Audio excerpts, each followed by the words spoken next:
नमस्कार, आप सभी का हमारे इस YouTube चैनल पर स्वागत है। आज के वीडियो में हम बात करने वाले हैं जिला कला एवं संस्कृति पदाधिकारी के जो पेपर कोड आपका 5 है यानी कला प्रबंधन आर्ट मैनेजमेंट, उसके अंतर्गत हम नवाचार के बारे में बात करेंगे यानी कि इनोवेशन। इनोवेशन होता क्या है, नवाचार होता क्या है, इसकी परिभाषा क्या है, इसके बारे में हम जानते हैं। तो जैसे आप सभी जानते होंगे, नवाचार को जो अंग्रेजी में इनोवेशन कहते हैं। यानी इनोवेशन क्या है, कोई चीज़ का कह सकते हैं कि निर्माण करना, एक अलग तरीके से निर्माण करना। इसे बहुत लोग आविष्कार के टर्म में भी लेता है। ठीक है, तो ये जानते हैं इसमें कि नवाचार जो है दो शब्दों के मेल से बना है, यानी कि नव प्लस आचार, जिसमें नव का अर्थ होता है नया और आचार का अर्थ होता है आचरण या परिवर्तन। यानी कि नवाचार क्या है, किसी उत्पाद या सेवा या प्रक्रिया में परिवर्तन लाने से है। नवाचार के अंतर्गत कुछ नया और उपयोगी तरीका अपनाया जाता है।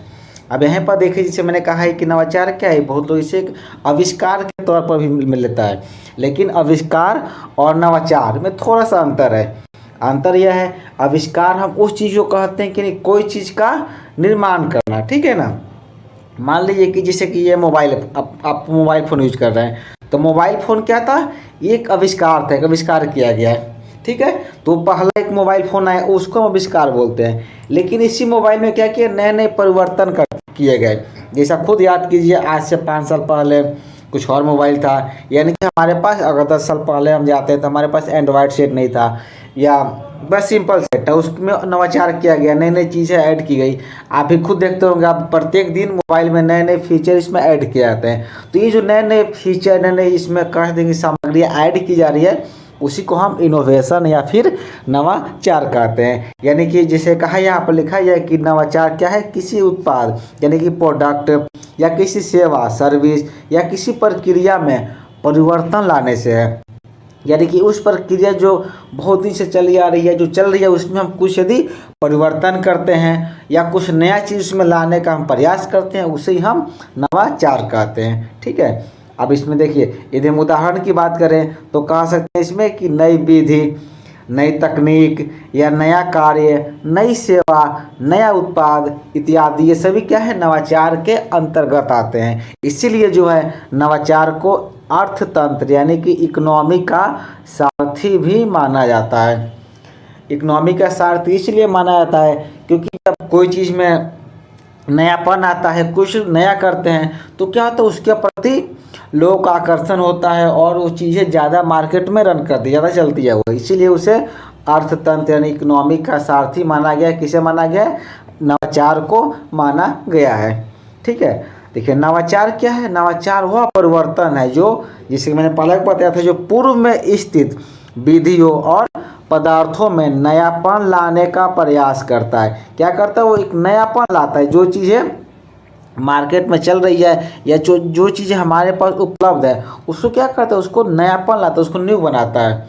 ठीक है, चलिए हम आगे देख लेते हैं कि नवाचार को जो है कुछ मनोवैज्ञानिकों ने है किस रूप में परिभाषित किया और उनका क्या मानना है। सबसे पहली परिभाषा जो हम आप सभी के बीच साझा कर रहे हैं वो है रोजर्स के द्वारा।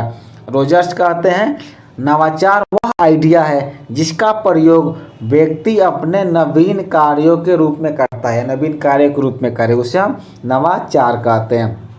यानी आपके पास कोई कार्य है या कोई आइडिया है, कोई विचार है, उसे आप नए तरीके से करते हैं, एक नए सोच के अनुरूप करते हैं, वो सभी नवाचार के अंतर्गत आते हैं।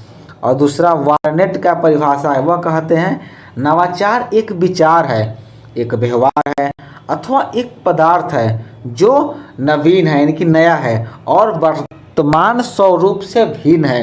यानी कि जो चीज़ें हमारे पास उपलब्ध है उससे अलग है, एक नया है, एक नया विचार है, एक नया व्यवहार है, एक नया पदार्थ है, उससे जो क्या कहते हैं, उसे हम नवाचार कहते हैं। यदि हम उदाहरण की बात करें तो उदाहरण स्वरूप आप मान सकते हैं कि जैसे कोई भी सर्विस हो गई, ऑनलाइन सर्विस, जैसे कि आपका ओला या रैपिडो या फिर ओयो, ये सब क्या है, एक नवाचार के अंतर्गत है। यानी कि होटल भी तो पहले भी थे, लेकिन होटल बुक हम कैसे करें, जैसे रेड बस हो गया, तो ये सब क्या एप्लीकेशन लाना एक तरह नवाचार का तरीका था। यानी कि सब चीज़ें उपलब्ध थी, लेकिन एक उन्होंने नवाचार किया, उन्होंने एक ऐप बना दिया जिससे कि होटल मालिक और क्लाइंट के बीच क्या हो गई, सुविधाएं आसान हो गई। रैपिडो ऐप आप यूज करते हैं, उसमें क्या होता है, रैपिडो में आप मोबाइल एप्लीकेशन से बुक करते हैं और आपके पास चीज़ें बाइक पर ले आ जाते हैं। तो यानी क्या, ये सभी एक नवाचार का ही तरीका, नवाचार का ही एक रूप है। ठीक है, हम अगले जान लेते हैं। अगला परिभाषा जो है ये क्रोसन एवं अपयदिन के द्वारा दिया गया है। ये कहते हैं नवाचार आर्थिक और सामाजिक क्षेत्र में एक मूल्य यानी कि वैल्यू जोड़ने वाले नवीनता का उत्पादन है। यह एक प्रक्रिया भी है और परिणाम भी, यानी कि एक प्रोसेस भी है और क्या, एक रिजल्ट भी है।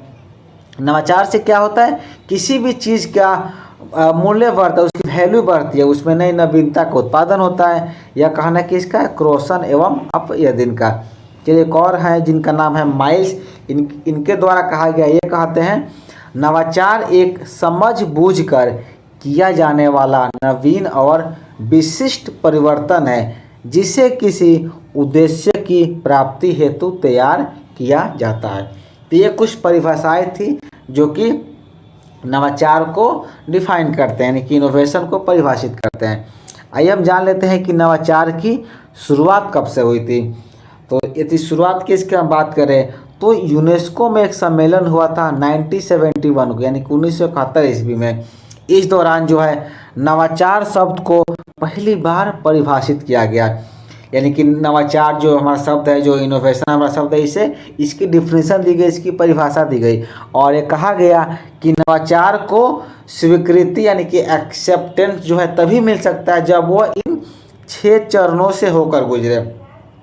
उन्होंने क्या किया, 6 स्टेप बताया, 6 तरीका बताया, कहा कि यदि ये 6 चरणों से होकर के किसी नवाचार को गुजारा जाए और सबसे पार हो जाए तभी उसे हम नवाचार या इनोवेशन के अंतर्गत रख सकते हैं।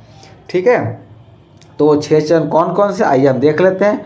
पहला हमारा है खोज यानी कि सर्च, दूसरा है परीक्षण यानी कि टेस्ट, तीसरा है मूल्यांकन यानी कि इवैल्यूएशन, चौथा है विकास डेवलपमेंट, पांचवा है विस्तार स्प्रेड और छठा है स्वीकृति यानी कि एक्सेप्टेंस। इसमें कहा जा रहा है कि हम 6 बिंदु को समझते हैं।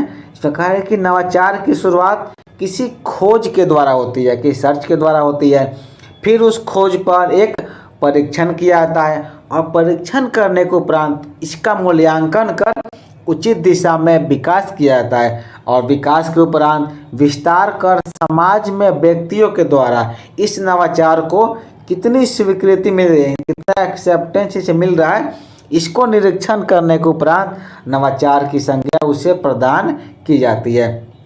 यानी कि आप कह रहे हैं कि जो हमारे 6 बिंदु थे, इन 6 बिंदुओं से होकर के ही किसी नवाचार को हम परिभाषित करते हैं। ठीक है, तो ये हम जाने नवाचार की परिभाषा के बारे में। आइए कुछ इसकी हम विशेषता की बात कर लेते हैं।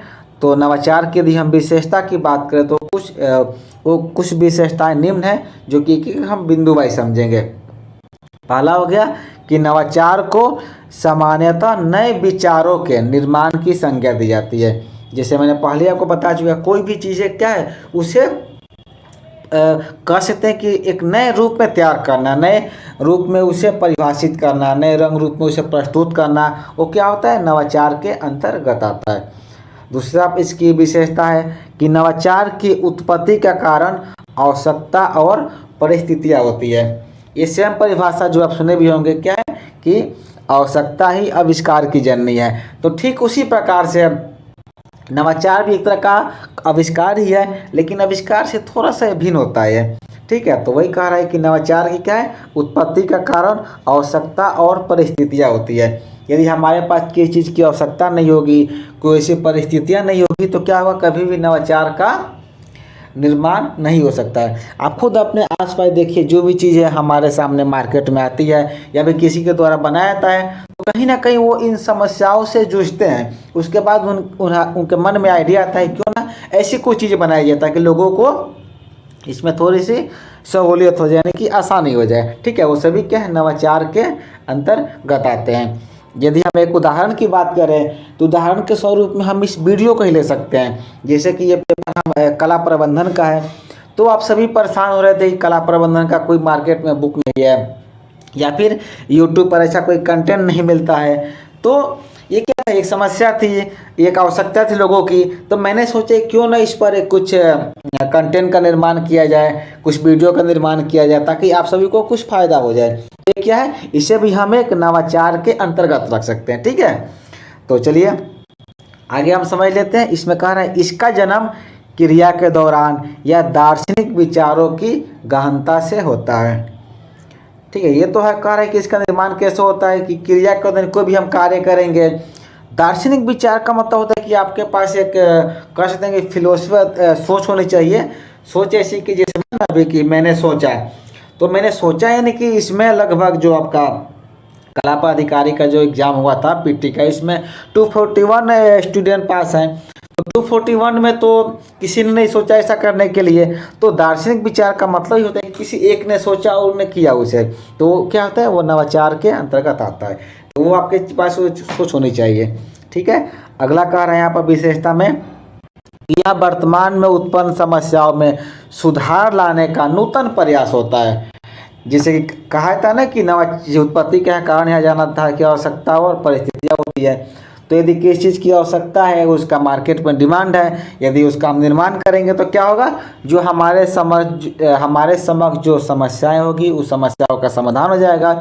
तो उसमें ये कह रहा है यहाँ पर कि जो वर्तमान में समस्याएं होती है उसमें सुधार लाने का यह प्रयास करता है।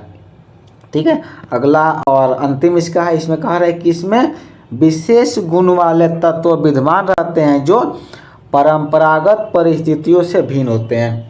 यानी कि जो एक ट्रेडिशनल तरीका होता है कोई काम करने का, कोई चीज़ करने का, उससे भिन्न होते हैं, उससे अलग होते हैं, और इसमें एक विशेष गुण विद्यमान होता है।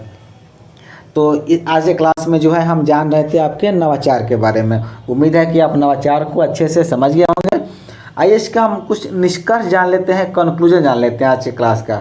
तो कंक्लूजन में कहा रहा है कि नवाचार नवीन विचारों एवं क्रियाओं को जन्म देने वाला एक साधन है। इसको अपनाने हेतु व्यक्तिगत व्यवहार में लचीलापन यानी कि सॉफ्टनेस होना आवश्यक होता है। तो ये था हमारा कंक्लूजन था। इस क्लास का कुछ मैंने रेफरेंस भी यहाँ पर दे रखा है, इस पर क्लिक करके आप नवाचार के और भी नोट्स प्राप्त कर सकते हैं। तो चलिए आज की क्लास में इतना ही। आज हम चर्चा कर रहे थे नवाचार यानी कि इनोवेशन के बारे में। अगले क्लास में जो है जो आज का अगला टॉपिक है यानी कि क्षेत्रीय संस्कृति और उसके बाद है वित्तीय प्रबंधन, कला बाजार, इस सब के बारे में हम वीडियो लेकर आएंगे। तो आज की क्लास मिलते हैं, इतना ही, मिलते हैं अगले क्लास में। धन्यवाद।